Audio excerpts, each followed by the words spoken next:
Good morning, fellow American patriots, and welcome to the Bald Brad Show. Today, we're delving into the crisis unfolding at our southern border because Joe Biden, good old Joey, has decided to break another freaking record. It wouldn't be a new year without Joe Biden departing 2023 with a gift, and that gift is nearly 250,000 encounters in November alone, totaling a staggering, I hope you're sitting down for this number, folks, 308,728 nationwide. And when did this news break? Just 2 days before Christmas Eve. You got to wonder, why the delay in releasing these numbers? Is the Department of Homeland Security playing a game of hide and seek with the American people? Because it sure in hell seems like it. Chairman Mark Green of the House Homeland Security Committee accuses Secretary Alejandro Mayorkas, the knucklehead, of duplicity of evading accountability. And I absolutely agree, because Alejandro Mayorkas told Congress multiple times that the border was secure. And you have here Chairman Mark Green even calling for his impeachment. But you got to really ask yourself, is that actually enough? I mean, picture this, a surge from 72,000 encounters in 2021 to an astronomical figure in 2024. Folks, over 7 million encounters since 2021. This is no small uptick. This is a crisis of epic proportions. And the big issue, it's called illegal immigration. Since Biden's tenure, we're looking at 1.7 million illegal immigrant gotaways, quadrupling the numbers from the Trump era. The immigration court system is absolutely overwhelmed with 2.1 million cases. Some foreign nationals are receiving court dates as far out as 2032. Yes, you heard that correctly. Some foreign nationals are receiving court dates as far as 2032, and John Kirby said this was all hypothetical. It wasn't an absolute fact or anything. After someone's lived here for 7 years and presumably gotten a work permit and worked here, if their asylum claim is denied, are they really going to be deported, or is that just a problem for the next president? Again, I'm not going to get into hypotheticals about specific cases. He does believe we need, and he has worked to increase legal pathways to citizenship, but obviously illegal pathways, you need to be held accountable if you're trying to come into the country illegally. Is the president thinking this far down the line? I mean, people are being given court dates 7 years from now. So is he creating a big problem for another president to have to figure out if these people are going to be deported after just working, living, maybe having families here for 7 years? Again, I'm not going to get into hypothetical cases here. On day one of the administration, the president put to Congress a proposal for immigration reform. He has said in recent days he's willing to have a serious discussion with members of Congress about immigration policy. So let's see where that goes. But he's taken the issue very, very seriously. Thanks everybody. Hypothetical question. People are being given court dates in 2031. Thanks, Admiral. Happy holidays. You also have Karine Jean-Pierre blaming the Trump administration and Republicans for this quadrupling of numbers that's taking place at the southern border. Heck, it's not just a crisis, it's an absolute catastrophe. But the White House doesn't think so. The White House just thinks this is a situation. It's not a crisis at all. They're trying to subvert what's actually going on. They're trying to lie to the American people, but the American people see through this. A Fox News poll indicates a staggering 62% disapproval of Biden's border handling, but 35% approve. And who the hell is that 35%? I have no idea. So when will enough be enough for this 35%? When will the administration stand up and address this unprecedented crisis? I personally don't think they're going to, because they got 1 year left. It's an election year. We got to get out and vote. But if they wanted to fix this issue, they would have done so already. If they wanted to call it a crisis, they would have done so already. They don't want to take the blame. They want to blame Republicans for everything. They want to blame Donald Trump for everything. But should we expect anything different from the Democrat Party? Should we expect anything different from Joe Biden? I don't think so. Well, on to a new development. You have a migrant caravan, nearly 8,000 strong, from 24 different countries marching towards our border. This isn't just Central America, folks. We're talking about Iran, Turkey, Syria, and other nations. and they're thinking the number could swell up to 15,000 or more. Mexico, our southern neighbor, often lets the caravans just pass. I mean, we've seen video footage of Mexico police escorting caravans, escorting buses to the border. And the president of Mexico, get this, calls for more U.S. aid and fewer sanctions on Cuba and Venezuela. But at what cost to the United States? Amidst this, Secretary of State Anthony Blinken, the other knucklehead, and Homeland Security Alejandro Mayorkas are meeting with the president of Mexico. And what's the agenda, you might ask? The border crisis. But their talk of reopening key ports of entry seems more like an invitation for further chaos than a security plan. Yes, you heard that correctly, folks. They want to reopen key ports of entry so that more illegal aliens pour into the border. Let's not overlook Biden's record. Since his inauguration, we've seen an estimated 8 million illegal immigrants. Donald Trump thinks it's more like 12 million to 15 million apprehended and about 1.7 million gotaways. The numbers are staggering, painting a picture of a crisis spiraling out of control, and it's been spiraling out of control since day one of Joe Biden's administration. So what's really happening? The Mexican president advocates for support overall building border walls. Blinken and Mayorkas discuss border security amid a surge in illegal crossings, and President Biden is under intense scrutiny to take action. The direction of our country is at stake. We got to ask ourselves, are we managing this crisis or merely spectators to its unfolding? I think you know the answer to that one. Stay vigilant, folks. Stay vigilant with this, because the border crisis is more than just a border issue. It's a matter of national security and our sovereignty and the rule of law. And now, a shocking turn of events has also taken place. The Biden administration is threatening to sue Texas for taking steps to secure their border amid illegal immigration. Yeah, you heard that correctly. The same people that say they're trying to do everything they possibly can to secure the border, that they wouldn't stop Texas or Arizona or Florida from protecting their own state border lines, is now going out and going to sue the state of Texas for trying to secure the border wall. And this isn't the only time they've done stuff like this. If you recall, you had Texas implementing razor wire, buoys out there, shipping containers to build a makeshift border wall. And the Biden administration, in every step of the way, has tried to stop them and subvert them from protecting our borders, because the Biden administration is committing a dereliction of duty, which is grounds for impeachment. The Department of Justice challenges Texas for enforcing immigration law, accusing them of, get this, of interfering with federal authority. You saw the same type of shenanigans from the EPA when Texas and Arizona tried to build makeshift border wall with shipping containers, and they said that they were harming the environment. Remember, Joe Biden's losing sleep over this, folks. Joe Biden cares about this. It's a number one issue. I mean, heck, since according to Karine Jean-Pierre, since day one, Joe Biden has put forth unprecedented immigration reform. Goes on here to say, but Texas's perspective is different. Illegal crossings have skyrocketed, as we just recently saw in our other reporting. Deportations have slowed under Biden, and Texas Republicans feel they have no choice but to act.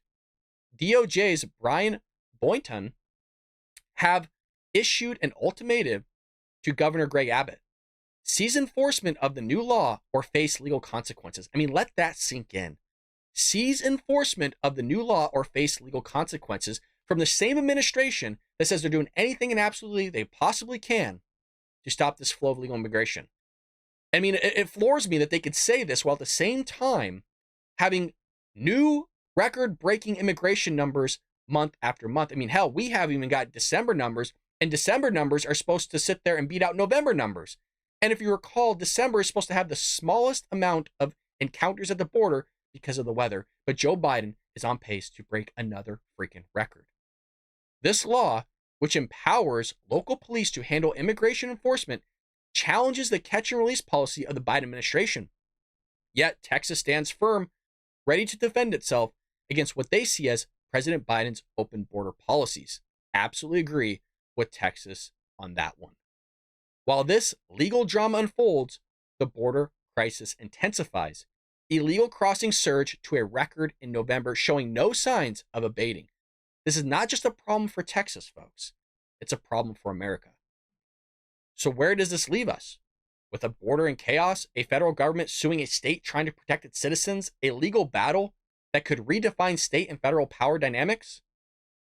Well, we'll have to see what comes of this in 2024, especially with the election year. We'll see what America decides to do. Now, let's dive a little bit deeper here into Texas strategy under Governor Greg Abbott's leadership. Texas has launched an arrest and jail operation targeting illegal immigration along the state's southern border, which we've talked about here in the past on the Bald Brad Show. Approximately 10,000 immigrants jailed on misdemeanor trespassing charges. This is a seismic shift in Texas's approach to the border chaos. We've also talked about the fact that, hey, if they're going to sit there and deport people based on criminal behavior, isn't them coming across the border criminal behavior within itself and grounds for deportation? We have still yet to see that.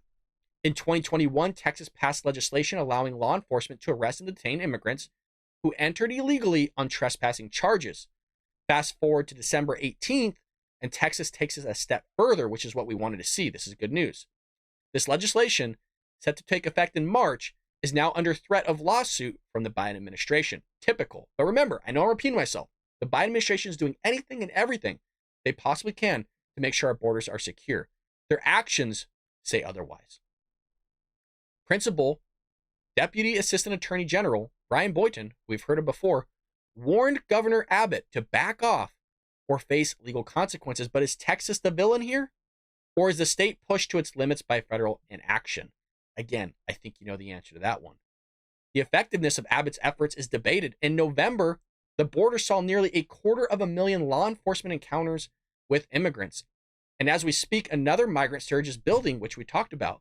The caravan from an estimated 24 countries is making its way to the U.S. border, potentially growing to 15,000 or more. This is more than a trickle, folks. It's a flood. And Texas, in its attempt to safeguard its borders, is now locked in a legal showdown with the federal government. So America, where does this leave us? An illegal, moral, or humanitarian quandary? Texas draws a line in the sand while the Biden administration wields a legal hammer? This situation reflects a nation grappling with a crisis that tests our laws, policies, and national identity. From Texas to Chicago, communities across the country are also grappling with the consequences of this influx. The strain of resources, the challenge of integration, the clash of policies and politics, it's a national issue demanding attention, and the Biden administration doesn't want to deal with it. They'd rather dodge the questions whenever being proposed during these White House press briefings, whether it's Peter Doocy, you got Jackie Heinrich, you got Philip Wegman of Real Politics, you got others in the room. Whenever they ask questions about illegal immigration, oh, you got to talk to the DOJ, you got to talk to Alejandro Mayorkas, some other knucklehead, without actually getting any answers. And as we mentioned many months ago, in September, a record 341,392 migrants entered the U.S., and the White House and congressional leaders scrambled for solutions, supposedly. Negotiating on immigration reform is what they told us. The focus? Tightening asylum criteria and funneling billions to border security. But can we strike a balance between humanitarian responsibilities and national security? I don't think so. They don't want to actually build a border wall. They don't actually want to solve this problem, but they're making it seem like they do so they can get tens of millions of people into this country illegally so they'll vote Democrat in the future. As we step into the new year here, the question remains, how will America respond to this unparalleled challenge? Will our leaders address this crisis effectively, or will we continue to witness a surge in migration with no end in sight? The only time there's going to be an end to this, folks, is if we go out and vote Republican in 2024. But let's turn to a new story here, because as we turn our gaze to the west, the sun-soaked shores of California, a new narrative unfolds, one that stands in stark contrast to the border chaos. As 2024 dawns, and has come, California, the Golden State, embarks on a controversial venture. Free health care for over 700,000 migrants living illegally within its borders. All this while facing a looming $68 billion deficit. Yes, you heard that correctly. California wants to give free health care to almost 1 million people, illegal people, while facing a $68 billion deficit. It is head spinning. It is so head spinning. Governor Gavin Newsom the idiot, back in May, announced this ambitious program extending health insurance to approximately 700,000 illegal immigrants aged 26 to 49. This isn't California's first foray into such policies. Heck, since 2019, the state has approved and provided free health insurance to illegal immigrants under 26. Come January 1st, today, 2024, the new year, more illegal immigrants will be covered under the state's Medi-Cal program. Isn't that just lovely? Newsom 2 years ago hailed this expansion as a transformative step for all Californians. But one has to wonder, at what cost? California's Health and Human Services Secretary touts this bill as a future national model for expanding access, reducing costs, and closing equity gaps. You gotta love that. Reducing costs. Yeah, for whom? For whom? No other state in the country has done more in the space of healthcare access and affordability than the state of California. Yet the figures tell an absolutely different story. State Senator projects the Medi-Cal expansion to cost a staggering $2.6 billion annually. This added expense emerges as California grapples with a major budget crisis marked by a severe revenue decline. The nonpartisan Legislative Analyst Office paints a grim picture. The state's budget deficit has ballooned from $14.3 billion in June to over $54 billion in just a few months. Yes, folks. Since June, it went from $14 billion to now $54 billion in just a few months. But it's Democrat spending. They got it all figured out, folks, not just from the border, not just to our national debt, but held to a state debt as well. As residents and businesses exit the Democrat-run state, California woes deepen. The first ever population decline in 2020, rigid lockdowns during the pandemic, and over 500,000 people leaving from January 2020 to July 2022, nearly 700,000 more people have left than arrived. But according to Gavin Newsom in his debate against Ron DeSantis, it's just fake news. It's not real. More people have went from Florida to California, according to Gavin Newsom, which we all know is a lie. The Los Angeles Times cited economic factors, the high cost of living, the housing market, and the shift to remote work as driving forces behind this exodus. It couldn't just be the massive taxation that's on the people, the rising cost of goods and services, the Democrat authoritarian government that's being shoved down our throats left and right. Those couldn't be issues. It's just going to be cost of living and housing market. Don't get me wrong, those are the issues, but California is embarking on this healthcare venture. The question still looms, is this sustainable? Is it wise to add such a financial burden amidst a surging deficit and mass exodus? These policies, while noble in intent, raise serious concerns and questions about financial fiscal responsibility and long-term viability. This is more than just a healthcare issue, folks. It's a snapshot of a state at a crossroads, grappling with economic challenges, democratic shifts and demographic shifts, and policy decisions that could shape its future for decades to come. As we continue our journey through the complex tapestry of California policies, let's now shift our focus to a realm of fast food and economic ripples it's causing. Check this out. Beginning in spring of 2024, fast food workers in California will see their minimum wage rise from $20 an hour, or rather to $20 an hour, as per Assembly Bill 1228. This significant increase, signed into law by Governor Gavin Newsom, the knucklehead, in September 2023, raises the wage from nearly a high of $15.50 an hour.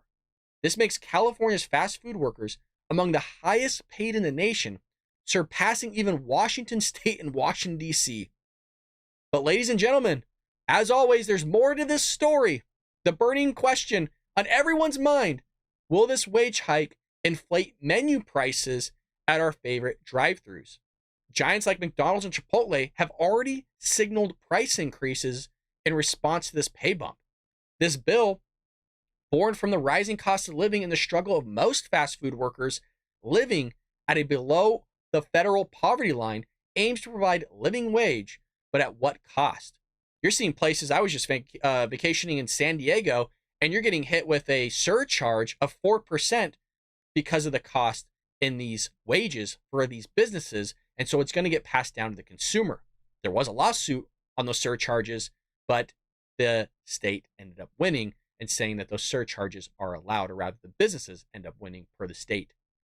In a dramatic turn of events, though, 2 Pizza Hut franchise operators managing hundreds of stores across California are going to lay off delivery drivers in February. Folks, that's over 1,200 jobs vanishing into thin air, but Democrats get it through their thick skull that when you increase prices, there is a response to that increase in price. You just can't pass everything down to the consumer, but they can't grapple with this. They've been doing this forever, starting in Seattle to Washington, D.C., to Washington State, to Portland, Oregon. They can't fathom. They don't know how business actually works. These layoffs, as reported by Business Insider through Worker Adjustment and Retaining Notification Act notices, are a direct response to the impending wage increase. Of course it is. Where else are you going to where else are you going to pass down this cost to? The franchise's decision is a stark indicator of the economic pressure these businesses face as they brace for the hike in a minimum wage. This new policy, isn't just affecting big corporations, it's sending shockwaves through the industry's fast food, or rather the entire fast food industry in California. Take Scott Ward, a owner of Stone Pizza in Roseville, for example. Unlike Pizza Hut, his mom and pop pizza place, will keep delivering, but he acknowledges that the salary increase will inevitably be passed on to the consumer and the staff. I mean, I know I keep emphasizing the same thing. Where else are you going to pass this on to? You can't just cut the cost of other things because, hell, utilities are going up, property taxes are going up, gas is going up. They want to sit there and limit your use of electricity. I mean, all this stuff is happening, so it's always going to be passed on to the consumer, which is why now a hamburger in California is costing $20. The reality is stark, folks. Businesses will cut employees to make up for this financial strain. And there's another side to this coin. Fast food workers, like Maria Hernandez, a manager for a local fast food chain, and a fast food union member, advocate for this raise. They argue it's essential for a livable wage. What does that mean? I've asked this tons of times. What does it mean? With these extra $5, it's a great deal, says Hernandez. But what's the trade-off is the real question. Again, what's the trade-off? As a Pizza Hut turns to app-based delivery services like DoorDash and Uber Eats, customers like Jeremiah Barbrush express their dismay. Quote, "That's crazy to do to their own people," he says, for seeing a continuous rise in cost. But wait, there's more, folks. We're not done. There's more. There's a consequence to all this as well. And what's the consequence?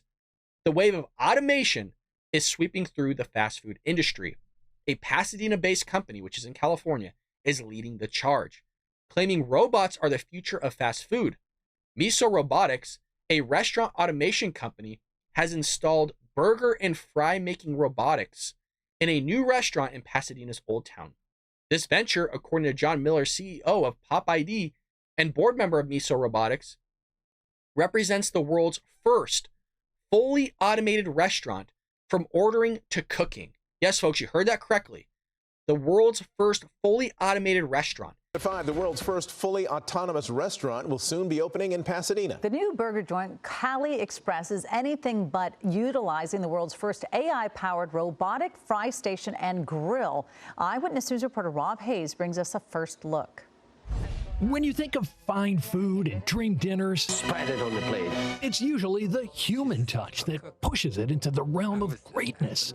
But this Pasadena restaurant is taking a different approach. We are at Cali Express, which is a restaurant in the Cali Express lane to the future, relying heavily on artificial intelligence and these guys, robots. It's not a Terminator, it's not a Transformers, it's a very friendly, helpful robot. There's quite a few of them here. A big one that makes the hamburgers, another one makes the fries, a couple of other robots, they set the holiday mood. Now, keeping them chugging along is AI, even letting you pay with your face. So it scans your face? Yes. You're going to tip the robots, huh? I don't know if I'm going to tip this now. Sounds pretty cool, right? But keep it. What you're seeing is fast food workers pricing themselves out of a market and now being replaced by robotics. And this is the future that we're seeing. You price yourself, and now you're going to price yourself out of the market with these increased costs. It's not that the cost of these consumer goods and services are going to go down, but hopefully it stops the inflation of these rising prices not just at the gas pump, at the grocery store, but also these fast food chains. Yet humans haven't been entirely replaced. There are still humans who will pack the food, explains Alina Abbott from Miso Robotics. The goal is to blend technology with human interaction. Yeah, they say that now, until those humans start becoming a liability and more expensive for packaging food. These people, folks, they want $20 an hour to take food that was cooked by a robot and put lettuce and tomato and ketchup and mustard on it and put it in a box for you. They want $20 an hour or more to do that. Yeah, let that one sink in. So what does this all mean for the future of fast food in California? On one hand, we have a wage increase aimed at providing a livable wage in a state grappling with high living costs. It's insane here in California. On the other hand, businesses are responding with layoffs and automation, suggesting an economic domino effect that could redefine the industry. As we watch these developments unfold, one thing is clear: the fast food industry in California is at a crossroads, balancing between economic viability and the welfare of its workers. This is more than just a story about wages, folks. It's a glimpse into the future of work, technology, and the delicate balance between progress and preservation. Stay tuned as we navigate these uncharted waters. This is the Bald Brad Show, urging you to ponder the ramifications of these changes and what they mean for the average American worker and consumer. Folks, I hope you enjoy this new style where I write out everything beforehand, pose questions, give you the news. Let me know what you think about this new format. It is 2024, folks. I hope you have a phenomenal new year. I hope you made some awesome changes to your life. All the better. We're going to continue the Bald Brad Show here. In February, we'll be coming up on 3 years. And hopefully we will have hit 50,000 in just 3 years. For those that are a part of Supernatural Saturdays, we have started a whole new channel called Spooky, where we're going to transition Supernatural Saturdays over to a new channel where we'll be diving into the paranormal, the unexplained, and the supernatural. The channel will be solely dedicated to reacting to videos that's looking at ghosts or scary videos. We might do our own investigations later on. So rather than having that piece and that component here on a political channel, political commentary, it's going to have its own home. It's Spooky. That's what it's titled, Spooky Adventures. I hope you enjoy it. Head over there. The link will be in the description here on the Bald Brad channel. That's where all supernatural videos will be uploaded in the future. So check that out. We would love for you to go over and subscribe today. Check that out. We would love to have you over there. With that being said, folks, Happy New Year. And this is